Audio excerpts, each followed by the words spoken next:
हाय friends, मैं हूं Manav. Welcome to movie शूवी। करते हैं आपस में पल सा नमस्कार, सत श्री अकाल, सलाम। मूवी शूवी के र्यूमर मिल के एक और एपिसोड में आपका बहुत बहुत बहुत बहुत बहुत ज़्यादा स्वागत है। जैसे कि आप जानते हैं कि मूवी शूवी के अंदर हम अब पॉडकास्ट भी शुरू कर चुके हैं।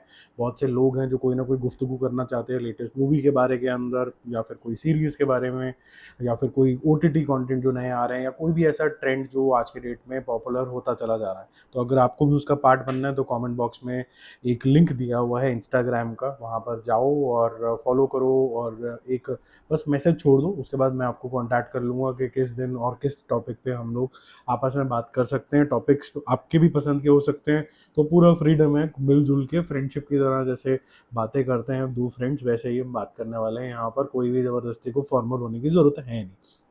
देखो, आज हमने बहुत सारी बातें करनी है। 10-11 टॉपिक हैं। KGF के बारे में है, क्योंकि KGF 3 कब आएगी, ये सब चीज़ों के बारे में क्वेश्चन उठता रहता है। केसरी जो चैप्टर 2 है, अब वो नेक्स्ट कितनी बड़ी बज़ बना रही है और क्या इंपॉर्टेंट स्टेप लिया है केसरी ने, वो बातें करेंगे। कार्तिक आर्यन के बारे में बात करेंगे, राजा मौली के बारे में बात करेंगे। सलमान खान जो आज रात से ही ट्रेंड कर रहे हैं, वो क्यों कर रहे हैं, वो सब बातें करेंगे। और भी बहुत सारी बातें हमारे पास यहाँ पर हैं, इंक्लूडिंग जो शाहरुख खान की मूवी की वेट कर रहे हैं कि भाई अब शाहरुख खान साहब आप भी आ जाओ। मतलब पहले आपने प्रॉमिस किया था, इंटरव्यू में बोला था कि बड़ी क्लियरली कि भाई 3-4 साल का मैंने इंतज़ार करा दिया, फिर 3 पिक्चरें दे दी, अब मैं हर साल पिक्चर करा करूँगा। और फिर से अब 2-3 साल का लंबा अरसा हो जाएगा, तो ऐसे तो चलेगा नहीं। और एज भी जो इन स्टार्स की है, कोई इनके राइट हैंड साइड पे तो है नहीं जो आप इतने इतने लंबे लंबे ब्रेक ले सकते हो। तो ये जो ब्रेक आया है, ये क्यों आया, उसके बारे में बात करेंगे। तो पहले शुरू करते हैं KGF से। KGF चैप्टर 2 का सेलिब्रेटरी एक वीडियो आया है, जिसके अंदर उन्होंने एक ग्लिम्स दी है बहुत ही अच्छी सी कि भाई चैप्टर 3 अनफोल्ड हो रहा है। तो एक ये रीअश्योरेंस आ जाती है कि भाई जहाँ पर जो मेकर्स हैं, प्रशांत नील हैं या फिर ओम्बले है, ये सब लोग अपनी-अपनी जगहों पे बिज़ी हो गए हैं। आपके यश जो हैं वो कहीं न कहीं बिज़ी हो गए हैं। तो ये होने क्या वाला है इसका कि चैप्टर 3 बनेगा कि भी नहीं बनेगा। तो ये जो वीडियो दोबारा से दिखाने का मतलब तो मेरे को तो यही समझ में आता है कि कहीं न कहीं कॉन्टेम्प्लेशन के अंदर तो ये है ही है।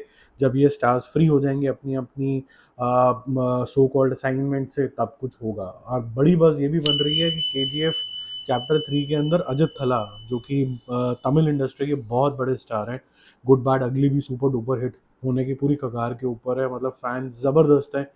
बड़ा मज़ा आ रहा है उनको एक एक्शन अवतार और एक मासी अवतार में देख के। तो ये भी एक तय हो गई है बात के बहुत क्लियरली कि प्रशांत नील के साथ ये कुछ एक मूवी करने वाले हैं, बल्कि 2 मूवी करने वाले हैं। एक मूवी तो चैप्टर 3 ही होगी और एक और कोई मूवी के अंदर ही आएँगे। अगर ये आ जाते हैं तो बहुत बड़ी बात होगी। देखो, हिंदी इंडस्ट्री में तो इनको प्यार मिल ही रहा है KGF को। 1 हिट थी, 2 में तो मतलब 1200 करोड़ हो गए। अब अगर थला अजित भी आ जाते हैं इसके अंदर, तो तमिल मार्केट भी जो होगी वो पक्का इसको देखेगी, है ना? पूरी की पूरी तमिलनाडु भी पूरा सिक्योर हो गया और हिंदी से तो आ ही रहा था, ठीक है? तेलुगु के अंदर भी ये ठीक-ठाक तरीके का फैन फॉलोइंग रखता है, ठीक है? तो बहुत अच्छे तरीके से इनका हो जाता है। अगर ये तेलुगु भी कोई अच्छा स्टार इसके अंदर ले लेते हैं और कुछ ट्रायंगल टाइप सा बन जाता है, जैसे इसका नाम भी है चैप्टर 3, तो एक बड़ा कुछ धमाका हो सकता है इसके अंदर। क्योंकि अगर आपके पास हिंदी में तो बाय डिफ़ॉल्ट लव आ ही रहा है, आपने कन्नड़ा मार्केट सिक्योर कर ली, आपने तमिल मार्केट सिक्योर कर ली, आपको तेलुगु मार्केट के अंदर कुछ करना है, अगर वो भी इन्होंने कर लिया तो ये पिक्चर का पोटेंशियल बहुत ज़्यादा बढ़ जाएगा।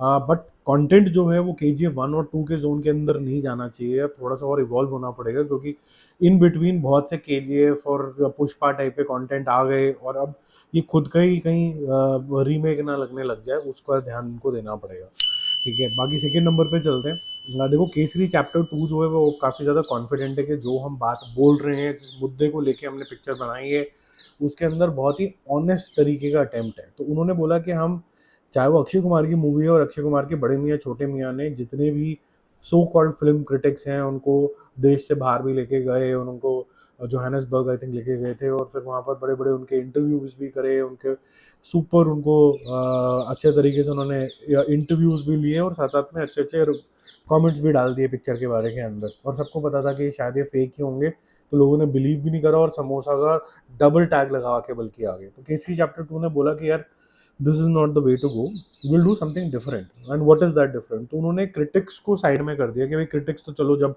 जो शो देखेंगे, देखेंगे। तो हम लोग क्या करते हैं कि हम 16 अप्रैल को एक ऐसा फ़ैन ओनली प्रीमियर रखते हैं और उसके अंदर फैंस आएँगे सिर्फ़। और वो ओपन हुआ दिल्ली के अंदर, बैंगलोर के अंदर, चंडीगढ़ के अंदर, कोलकाता, मुंबई के अंदर 5 जगहों के ऊपर हाउसफुल हो गया जैसे ही ये खुला था। अब ये लोग आके अपने कमेंट्स बताएँगे कि इनको ये पिक्चर कैसी लगी। अब देखो ये पिक्चर जो है वो तो बाद में रिलीज़ होगी, 18 के आस-पास रिलीज़ होगी, 15 से इसकी एडवांस बुकिंग भी खुल जाएगी, लेकिन 16 से आपको कोई ना कोई बज़ इसकी आनी शुरू हो जाएगी। और मेकर्स इतने कॉन्फिडेंट हैं कि ऑर्डिनरी लोगों को दिखाओगे, वो अपने सोशल मीडिया हैंडल्स में जाके कुछ ना कुछ बात करेंगे, तो बहुत ही बढ़िया तरीके से आपको ऑनेस्टी से इसका रिव्यू भी पता चलता चला जाएगा। ये काफ़ी ब्रेव अटेम्प्ट है। अगर कुछ पासा गलत बैठ गया कि लोग या नहीं हमें समझ में नहीं आई, तो फिर ये इसको ओपनिंग लगना भी मुश्किल हो जाएगा क्योंकि एडवांस बुकिंग भी उसके आस-पास खुल रही है।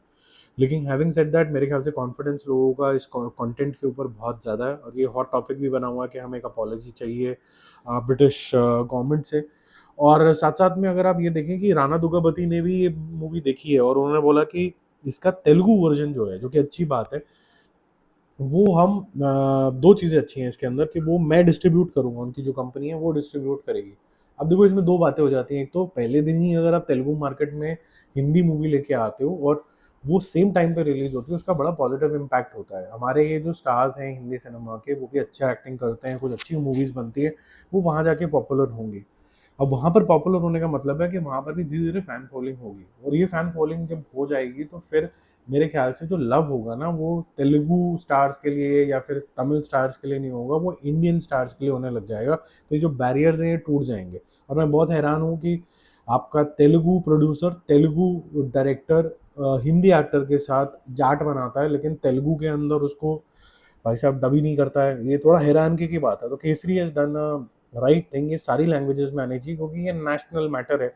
वैसे भी ये कोई सिर्फ़ पंजाब का मैटर तो है नहीं। ये हमारे इंडिया की बेइज़्ज़ती करी गई है, हमको दबाया गया है और इंडिया जवाब माँगेगा। ठीक है? अब तीसरे नंबर के पॉइंट पे चलते हैं व्हिच इज़ कार्तिक आर्यन। ये हीरो भी बन रहे हैं, विलेन भी बन रहे हैं पिक्चर में, इसका नाम है नागविला।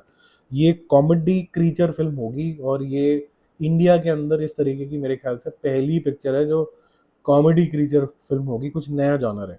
और मैं ये बोलूँ कि मैं काफ़ी क्रिटिसिज़्म करता हूँ कार्तिक आर्यन का कि भई अपनी एक्टिंग कर ले, भाई दिखता-दुखता तो ठीक-ठाक ही है। नेक्स्ट कोई बेस्ट अल्टरनेटिव भी नहीं है, जो नेपोटिज़्म वाले जो किड्स आ रहे हैं वो भी कोई बहुत ज़्यादा ब्रिलियंट नहीं निकल के आ रहे, तो आप ये भी नहीं कह सकते कि उसके अंदर से एक और रणबीर कपूर निकला है, तो आप सिर्फ टैलेंट ही बोल सकते हो, आप लेगेसी बोल सकते हो। क्योंकि आप लेगेसी नहीं बोल पा रहे तो नेपोटिज़्म मुँह से निकलता है, तो आपके पास बहुत ब्रिलियंट चांसेस को वेस्ट मत करो। तो ये जो मूवी है ना, ये बहुत ही ज़्यादा ब्रिलियंट है। इसके अंदर आपको कॉमिकल भी होने का चांस मिलता है। आपको इसके अंदर एक विलेन वाला रोल मिलता है, तो जो आपको एक वेरिएशन दिखाना होता है एज़ अपोज़िट टू हीरो, वो भी आपको चांस मिलता है। तो काफ़ी सारी चीज़ें इसके अंदर करने के लिए हैं। और यहाँ पर अगर इन्होंने किसी तरीके से ये भूल गए कि भाई अक्षय कुमार कौन है, क्योंकि ज़्यादातर सीन्स में उसी को कॉपी करते हैं, तो काफ़ी बढ़िया हो जाएगा।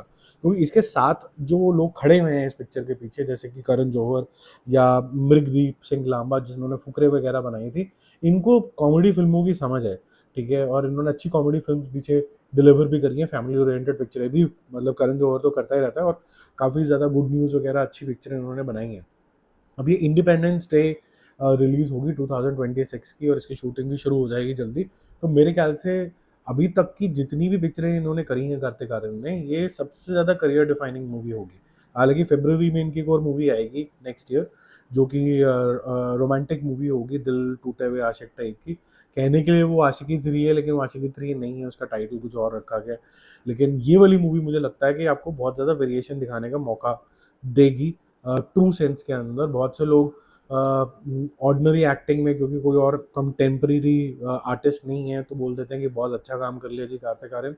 ऐसा है नहीं, बट ओकेश काम होता है। हम चाहेंगे कि इसके अंदर कुछ-कुछ जो सत्य प्रेम की कथा के अंदर कुछ-कुछ ब्रिलियंस दिखी थी सेकंड हाफ में, वो यहाँ कंटिन्यू हो। तो फोर्थ नंबर पे एक और बड़ी चीज़ है कि भाई एसएसएमबी जब अनाउंस हुई थी, तो राजा मौली साहब ने बोला था ये हम 2 पार्ट में बनाएँगे। हमने पहले से ही डिसाइड कर रखा है 2 पार्ट में बनाएँगे, 1000 करोड़ रुपए का बजट लेंगे। अब ऐसा क्या हो गया कि अभी एक पार्ट में बनने वाली है और ये न्यूज़ आई जब प्रियंका चोपड़ा को साइन कर लिया गया और उन्होंने बोला कि भाई ठीक है मैं ऑन बोर्ड आ जाती हूँ, और उसके इमीडिएट बाद पे उनको क्रिश 4 भी करनी है, तो साथ-साथ में हो जाएगा। मैं इंडिया में अपना जो एक्सटेंडेड हॉलिडे बना के फिर वापस चली जाऊँगी सोटो से, तो इस दौरान जो भी मेरे से शूटिंग वगैरह करानी है, एड्स करानी है करा लो। वेल यूटिलाइज़ेशन ऑफ टाइम अच्छी बात है, मैनेजमेंट है ये। तो 27 मार्च 2027 को एसएसएमबी आएगी, जो कि समझ लीजिए 1 डेढ़ साल के गैप के अंदर आएगी, और ये आरआरआर के रिलीज डेट से कोइंसाइड करती है। 27 मार्च उस दिन ये रिलीज होगी। तो जो भी बड़ी पिक्चरें बन जाती हैं, ग्लोबल रिकग्निशन मिलता है, तो डायरेक्टर्स को वो चीज़ें जो होती हैं तो थोड़ा सा सबकॉन्शियसली दिमाग में चलती रहती हैं, थोड़ा सा लोग सुपरस्टिशियस भी हो जाते हैं उस चीज़ को लेके। तो ये उस दिन से कोइंसाइड करेगी। मैं फिर से ही बोलूँगा कि आरआरआर उनकी सबसे कमज़ोर पिक्चर थी मेरी समझ के हिसाब से। अब मेरी समझ को आप चैलेंज कर सकते हो, कोई प्रॉब्लम नहीं है। सभ्यता के दायरे में ऑफ कोर्स मुझे लगा कि काफ़ी ज़्यादा वो ज़बरदस्ती के ओवर द टॉप सीन्स थे। वो भूल गए कि मैं सीन एलिवेशन के चक्कर में स्टोरी की जो ग्राउंडेडनेस है वो भूलता चला जा रहा हूँ। वो सिर्फ एलिवेशंस के ऊपर ज़िंदा रही, क्योंकि उसको रिकग्निशन मिल गया और क्योंकि उसके ऊपर 100-150 करोड़ रुपए खर्चे गए सिर्फ मार्केटिंग के ऊपर। कोई ये बोलेगा नहीं। यहाँ तक कि जब उनको जब ये एंट्री से ऑफिशियली निकाल दिया गया था ऑस्कर्स के अंदर से, उन्होंने इंडिपेंडेंट एंट्रीज डाली थी, और वहाँ से भी उनको वो जो मेन लीड्स में थे वहाँ नहीं आया था। इनको एक सॉन्ग के लिए फिर इवेंचुअली एज अ कर्टसी दिया गया था। जब हम बात करते हैं कि किसी और डायरेक्टर ने रिकग्निशन दे दी, वो दे दी, देखो क्या है कि इंडिया को बाय डिफ़ॉल्ट ही बहुत अच्छी रिकग्निशन मिल रही है। आप कहीं भी बाहर जाते हैं, आप किसी कॉर्पोरेट में भी होते हैं, आप बाहर ट्रैवल करते हैं, या फिर आप कीन ट्रैवलर ही हैं, आप बाहर जाते रहते हैं, तो आपको पता होगा ये बात बहुत क्लियरली कि आपका जो रिकग्निशन है इंडिया का बहुत अच्छा हो चुका है बाहर। तो आप एक एग्जांपल देते हैं कि यहाँ पर जो अपॉर्चुनिटीज़ हैं वो यहाँ पर है, तो कोई भी किसी को इंडिया में अपसेट नहीं करना चाहता। उनकी बहुत सी पिक्चरें यहाँ पर बड़ी-बड़ी रेवेन्यू करती हैं, और अवतार स्पेसिफिकली टाइप की मूवी अगर जेम्स कैमरन कुछ बोल रहे हैं, तो he would not want to upset huge amount of audiences of his movie in India. तो कर्टसी से भी लोग बहुत चीज़ें लोग बोलते हैं, और ये जो स्टाइल ऑफ राजा मौली है ये बहुत ही डिफरेंट है एलिवेशन का, जो कि बाहर ऐसा नहीं होता, तो उनके लिए ओवरवेलमिंग है। क्या इसका मतलब ये है कि ये बहुत ज़्यादा ज़बरदस्त है?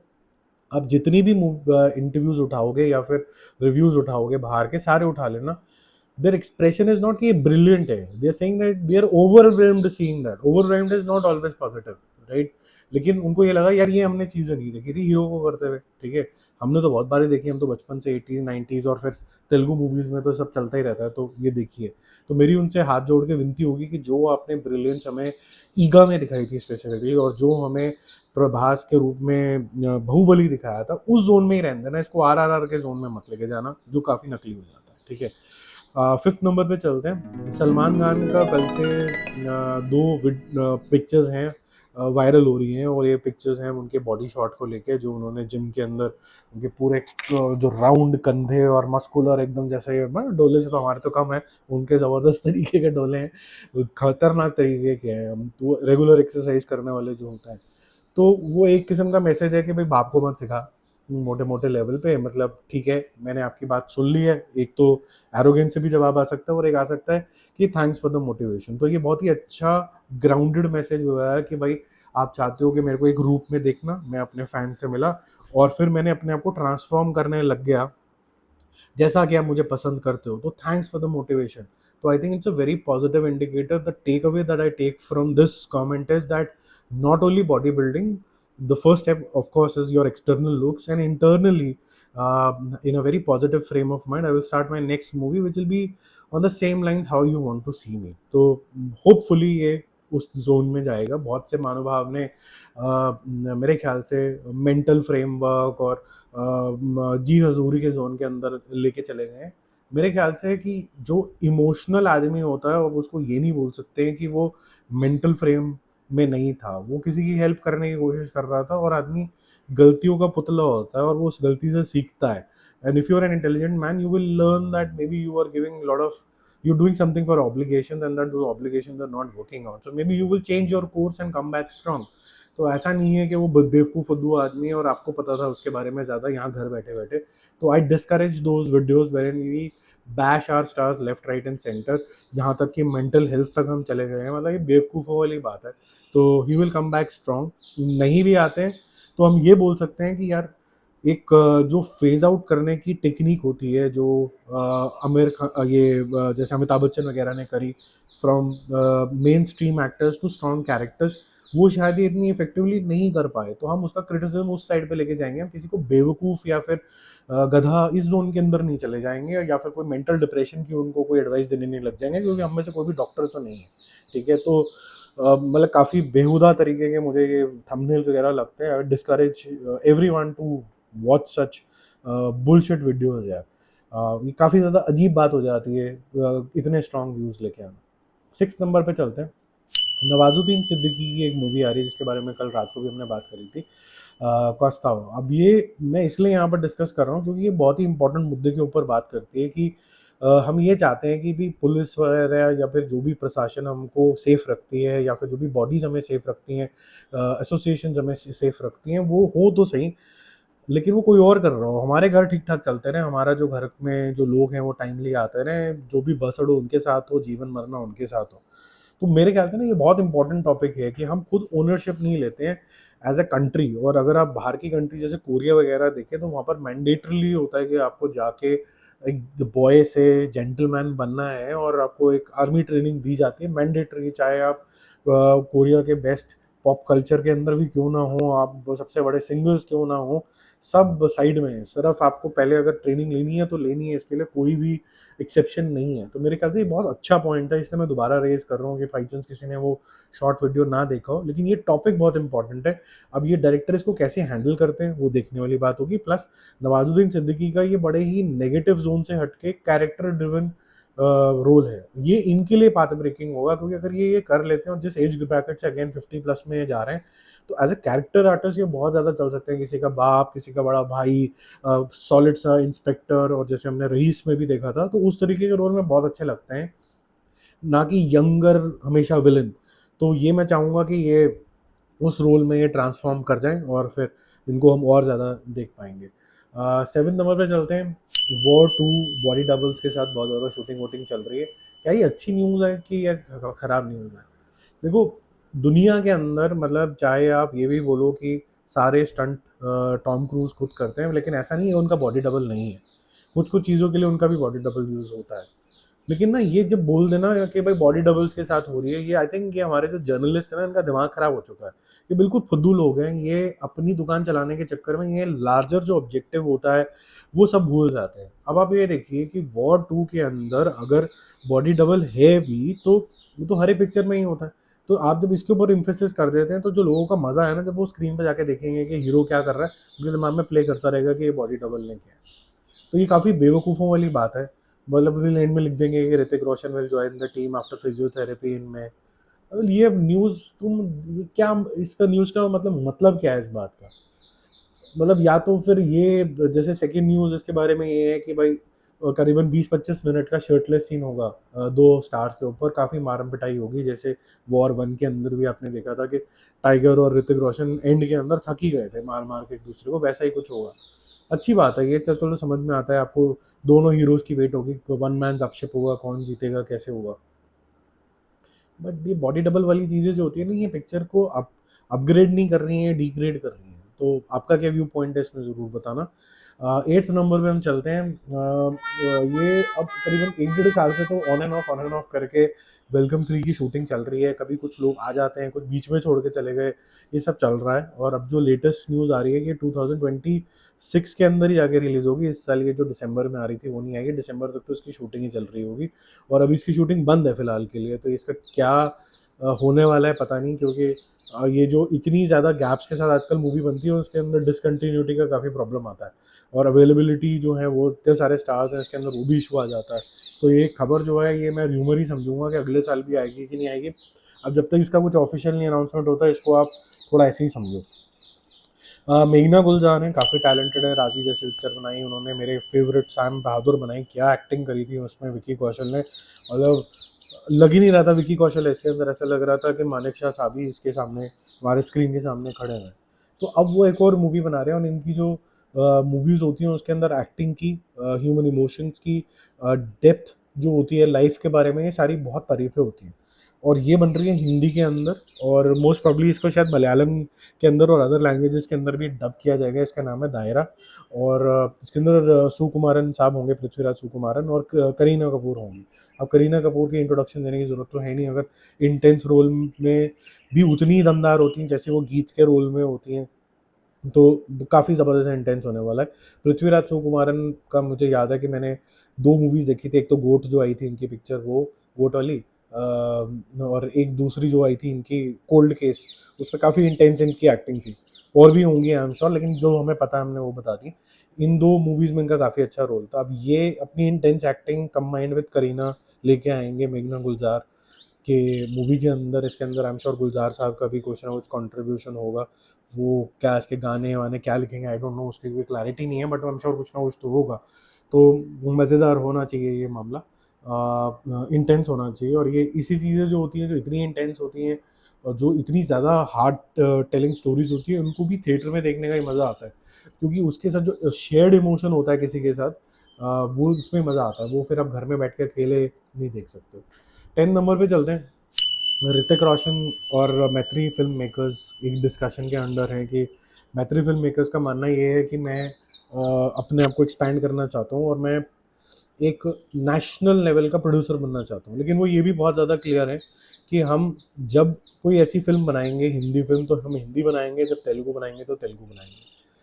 ये एक बैरियर को अब क्रॉस करने की वो कोशिश कर रहे हैं कि हम पिक्चर बनाएँगे तो पैन इंडिया के लिए बनाएँगे। जैसे कि जो गलती इन्होंने करी कि जाट बनाई, और जाट को अगर आप ज़्यादा साउथ फ्लेवर की मानते हैं और आप उसको तेलुगु में डब करके नहीं करते हैं, तो बेवकूफ़ी है। तो ऋतिक रोशन की जो पिक्चर होगी वो प्रिंसिपली तेलुगु मूवी होगी जो हिंदी के अंदर भी होगी। ऐसी बातें चल रही हैं। अभी इसको र्यूमर भी बोला जा सकता है क्योंकि 300 करोड़ रुपए ऋतिक रोशन ने माँगे हैं। यहाँ इतनी बड़ी फ़ीस उनको यहाँ पर भी नहीं मिलती है। अगर मैं विद शेयर्ड रेवेन्यूज़ वगैरह भी मानूँ तो आज तक सबसे ज़्यादा हाईएस्ट रेवेन्यू शेयरिंग के बाद भी बोलूँ तो शायद 50-55 करोड़ प्लस रेवेन्यू शेयरिंग होगी, तो 100 भी मुश्किल से टच किया होगा इनकी रेवेन्यूज़ के हिसाब से। तो ये काफ़ी बड़ी फ़ीस है। अब ये कितना सच है कितना झूठ है, मैं इसको भी फ़िलहाल र्यूमर स्टेज पे ही रखूँगा, तो डोंट बिलीव इट। बट अगर ये होता है तो मैत्री फ़िल्म मेकर्स पैसे खर्चने में दूर नहीं होते हैं और फिर ज़बरदस्त तरीके के डायरेक्टर्स लेके आते हैं जो मासी अवतार में लेके आते हैं।